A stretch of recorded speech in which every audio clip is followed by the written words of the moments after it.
Quelques jours après le départ en mer du sous-marin Titan, une funeste découverte a été faite par les gardes-côtes américains dans les débris du submersible, qui a implosé moins de 2 heures après le début de son excursion.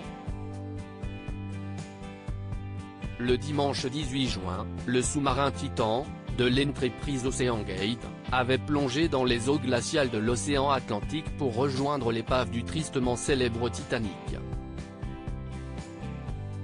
5 passagers se trouvaient à bord. Stockton Rush, le patron de la société qui était également le pilote de l'engin, le français Paul-Henri Narjolet, spécialisé dans les excursions sous-marines, mais aussi le richissime homme d'affaires britannique, Hamish Harding, 58 ans, qui avait annoncé sur Instagram sa participation, le magnat pakistanais Shahzada Dawood, 48 ans, et Sulman, 19 ans, le fils de ce dernier. Malheureusement, moins de 2 heures après sa plongée, le sous-marin aurait implosé sous la pression. Constitué majoritairement en fibre de carbone, un matériau très délicat, le sous-marin se serait fragilisé après avoir déjà plongé 2 fois dans les eaux profondes. Une usure qui a été fatale pour les 5 passagers, morts avant même qu'ils ne puissent se rendre compte que quelque chose n'allait pas. Les restes humains vont être analysés pendant de longs jours. Les secours se sont mobilisés dans l'espoir de retrouver l'équipage sain et sauf, perdu dans les fonds marins.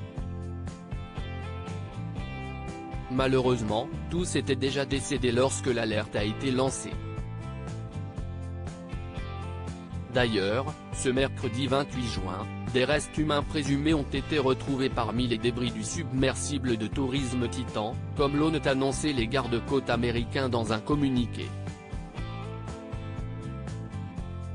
Ces restes, recueillis avec soin dans l'épave sur le site de l'accident, vont être analysés afin de fournir de cruciaux éléments de compréhension de la cause de cette tragédie, a déclaré Jason Noboe, qui dirige l'enquête.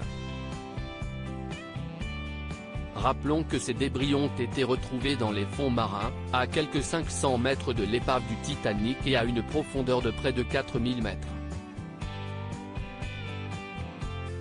Tous les débris ont quant à eux été rapportés sur Terre mercredi, à Saint-Jean-de-Terre-Neuve, dans l'est du Canada.